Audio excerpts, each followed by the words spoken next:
नमस्कार साथियों, आप सभी का स्वागत है डीएलएड एकेडमी की इस यूट्यूब डिजिटल प्लेटफॉर्म पे। मैं हवस कुमार इस वीडियो में बात करने वाला हूँ कि किस प्रकार आप अंग्रेजी में लेसन प्लान तैयार करके आओगे। तो जब आपको एक प्रश्न दिया जाए तो पहले तो उस प्रश्न को अच्छे से पढ़े कि किस बारे में हमें क्या करना है, लेसन प्लान बनाना है। तो हमारा प्रश्न है ड्रॉ या prepare a lesson plan for teaching articles, यानी आर्टिकल्स के लिए हमें क्या लिखना है, लेसन प्लान बनाना है। अब आपको कोई सा भी बिंदु दिया जा सकता है। 2022 में नाउन्स के ऊपर पूछा था, 2023 में ये जो प्रश्न है वो आर्टिकल्स के ऊपर पूछा गया है और कुल 6 अंक का यह प्रश्न होता है। तो सबसे पहले आपको लगाना है आंसर नंबर कि आप कौन से नंबर का आंसर लिख रहे हैं। जैसे 15वें प्रश्न का लिख रहे हैं या 16वें प्रश्न का लिख रहे हैं या 20वें प्रश्न का लिख रहे हैं, उस प्रकार से आप लिख दोगे। फिर लिखना है आपको लेसन प्लान। लेसन प्लान लिखने के बाद आप लिखोगे स्कूल नेम। जिस स्कूल में आपने इंटर्नशिप किया आप उसका नाम लिख देना, आपको ज़्यादा सोचना ना पड़ेगा।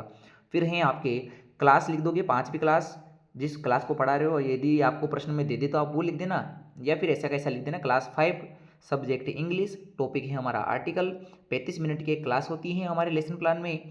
तारीख वो लगा देना जिस दिन पेपर देने गए हो और लिख देना सेक्शन ए, यानी पहले प्रभाग को पढ़ा रहे हो।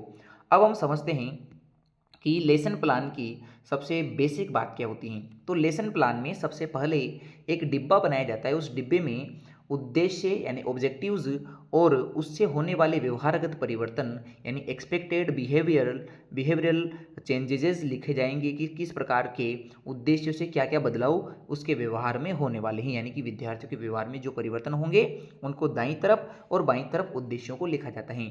मिनिमम 3 उद्देश्य आपको लिखने हैं, 5 आपको मैं यहाँ बता दूंगा।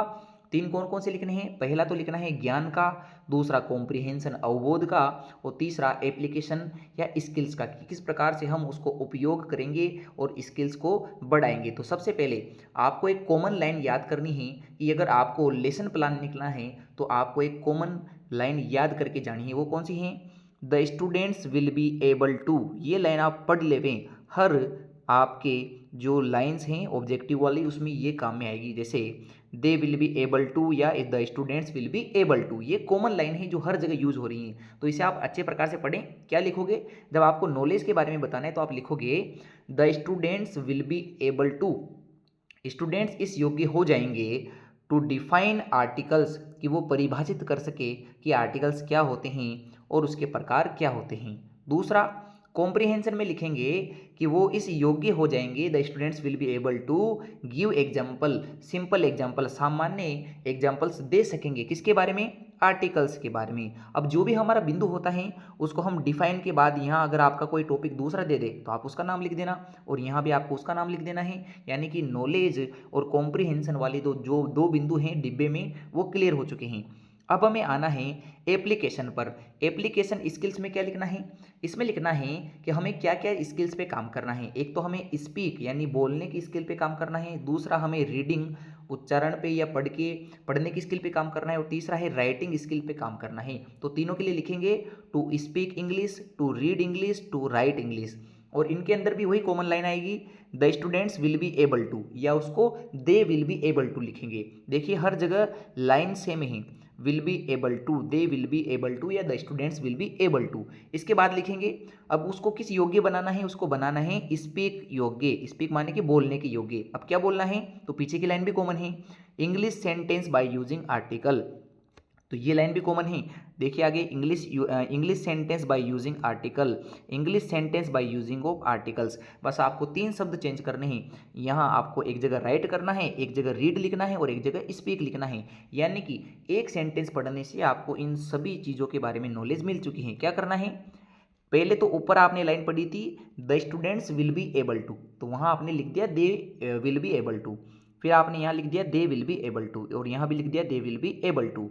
और आगे आपको राइट लिखना है, यहाँ रीड लिखना है और यहाँ लिखना है स्पीक।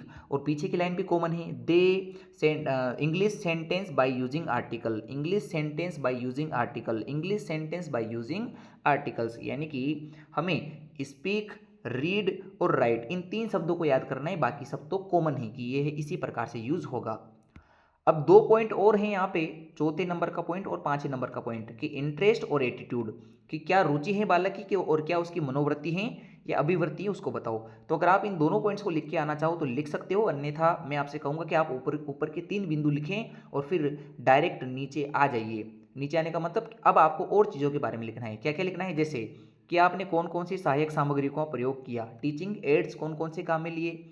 तो जब हम लेसन प्लान देते हैं तो हमें सामान्य बोर्ड नहीं चलता है, हमारा रोलअप बोर्ड होता है जिसको हम सीमेंट सकते हैं एक गोल डंडी में, जिसको लिपेट कर हम लेके आते हैं, वो बोर्ड को कहते हैं रोलअप बोर्ड। एक आपका पॉइंटर होता है जिसे अपन डंडा कहते हैं।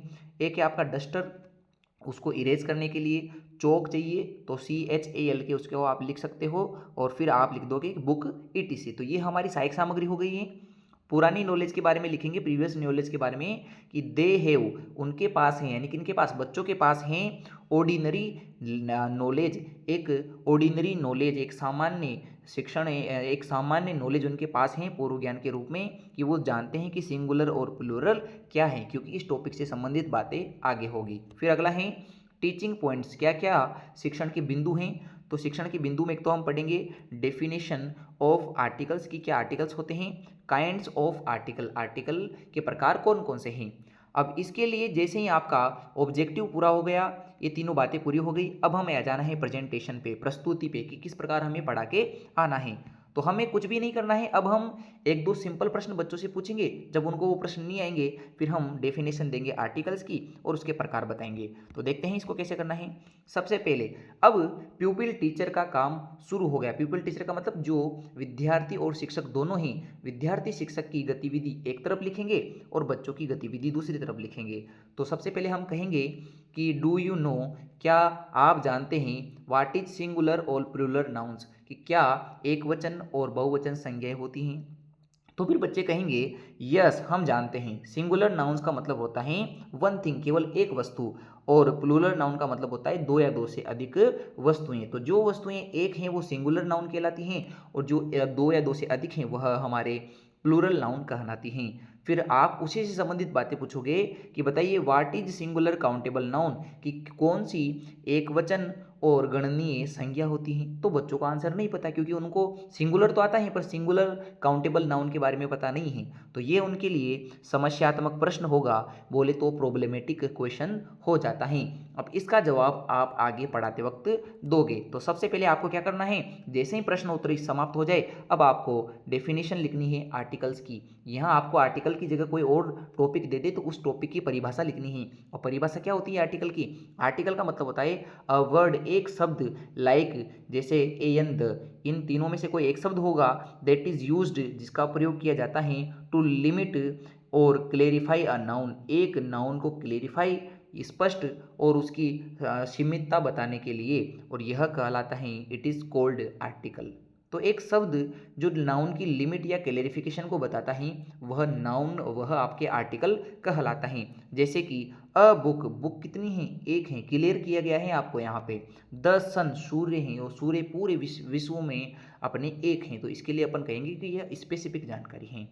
फिर अगला है काइंड्स ऑफ आर्टिकल, चूंकि अगला हमें ये लिखना था कि सेंट आर्टिकल कितने प्रकार के होते हैं, तो लिखेंगे कि आर्टिकल दो प्रकार के होते हैं। There are two kinds of article, यहाँ दो प्रकार होते हैं आर्टिकल्स के। पहला होता है इनडेफिनेट आर्टिकल, अनिश्चित आर्टिकल।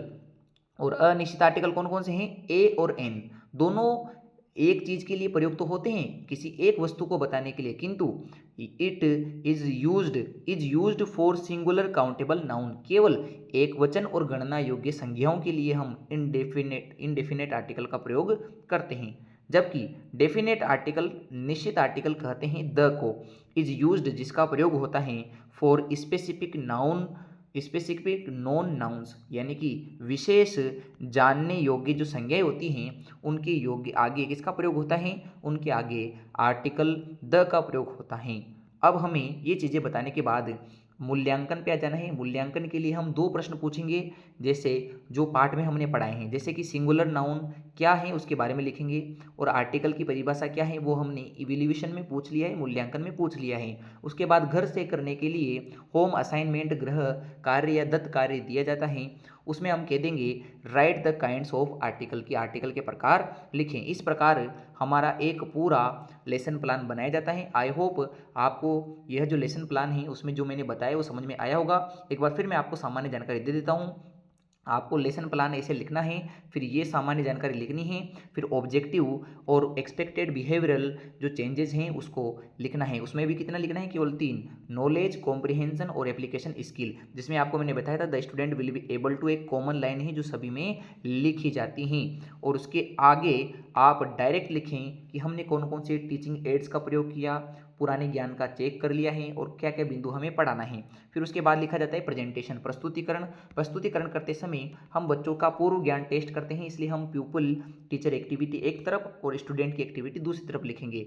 और एक प्रश्न पूछेंगे जो बच्चों को आ जाता है, फिर दूसरा प्रश्न पूछेंगे जो बच्चों को नहीं आएगा, फिर यहाँ लिख देंगे प्रॉब्लमेटिक क्वेश्चन। और प्रॉब्लमेटिक क्वेश्चन होने के बाद आप उनको सुधारोगे। इसलिए फिर आपको सबसे पहले तो डेफिनेशन लिखनी है जो आपने बिंदु लिया है, और फिर उसके प्रकार बता देने हैं, जिससे आपको ये 2 डिब्बे भी फुलफिल हो जाएंगे। और उसके बाद आप लिखोगे इवेल्युएशन के 2 प्रश्न, जिनमें आपने जो ऊपर पढ़ाए हैं उससे संबंधित 2 प्रश्न पूछ लीजिए। और तीसरे का प्रश्न के लिए आप होम असाइनमेंट लिखोगे, यानी गृह कार्य लिखोगे, जिसमें कोई भी एक और प्रश्न आप बना के लिख दोगे। तो यह हमारा इस प्रकार से एक लेसन प्लान तैयार हो चुका है। इसकी पीडीएफ आपको निःशुल्क टेलीग्राम पे मिल जाएगी।